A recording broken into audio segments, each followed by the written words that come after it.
هذه التحفة المعمارية صارت واحدة من أشهر معالم مدينة برشلونة.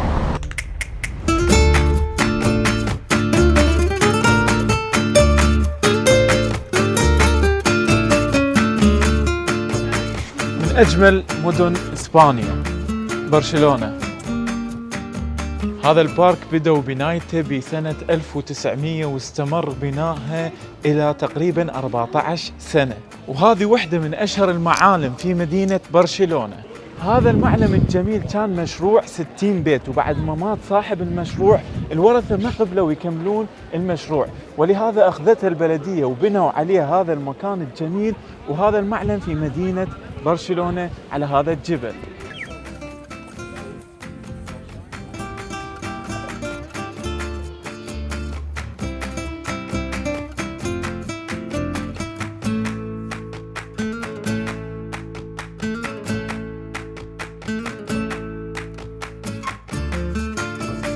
الديزاين المعماري بهذه الحديقة مستوحى من الطبيعة. الحلو بهذا المكان انه يشوفك المدينة كلها.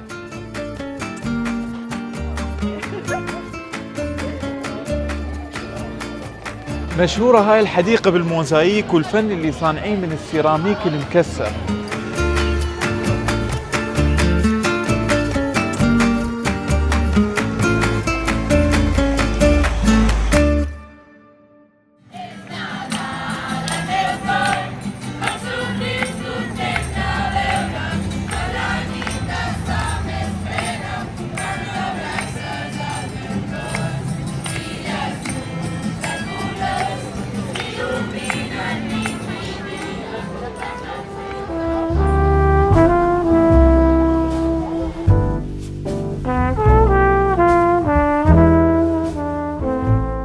The La Sagrada Familia has a flowing, naturalistic appearance.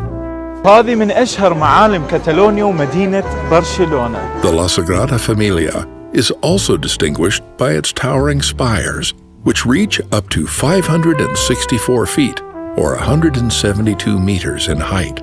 تخيلوا إنه لحد يومنا هذا بعدهم ما مكمليها.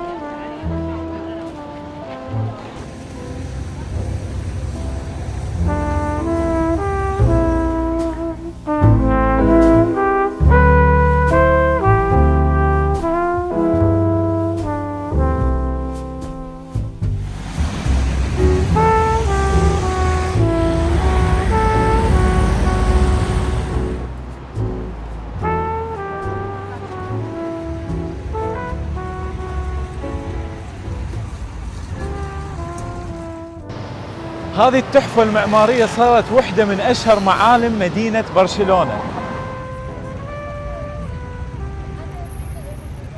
تسمى ببيت العظام. انبنت سنة 1877 وعادوا تصميمها لهذا الشكل ب 1904. أنطونيو غاودي العبقري الملهم.